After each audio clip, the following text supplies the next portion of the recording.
कमर हिला ले घंघरी उठा ले कमर हिला ले DJ Vikas Bettiah recording by Vikas TV छोड़ी के कोनी घंघरी उठा ले छोड़ी के कोनी कमर हिला ले छोड़ी के कोनी घंघरी उठा ले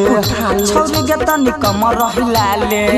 छोड़ी के तनी घंघरी उठा ले बंगाल से ओइले बिहार के चुमाले तो बहेरी बाजार में छोड़ी के तनी कमर हिला ले छोड़ी के तनी घंघरी उठा ले छोड़ी के तनी कमर हिला ले छोड़ी के तनी घंघरी उठा ले कमर हिला ले घंघरी उठा ले कमर हिला ले DJ Vikas Bettiah recording by Vikas TV छोड़ी के तनी घंघरी उठा ले गजब के कमर तोहर गजब मशीन गए देखे में लागे चमाले हसीन गए गजब के कमर तोहर गजब मशीन गए देखे में लागे चमाले हसीन गए एना नहीं तो बना छौदी नचार गे चुमाले तो बहेरी बाजार में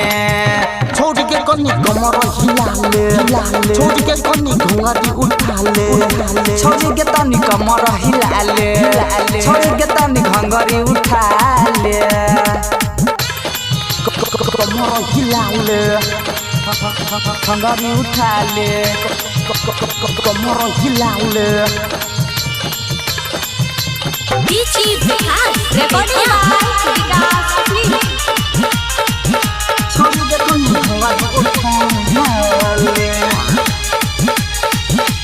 राइटर राजा लुटाई तो गे नमरी नाच गे छौरी उठा के तू घघरी नाच गे छौरी उठा के तू घघरी राइटर राजा लुटाई तो गे नमरी नाच न छौरी उठा के गे घंघरी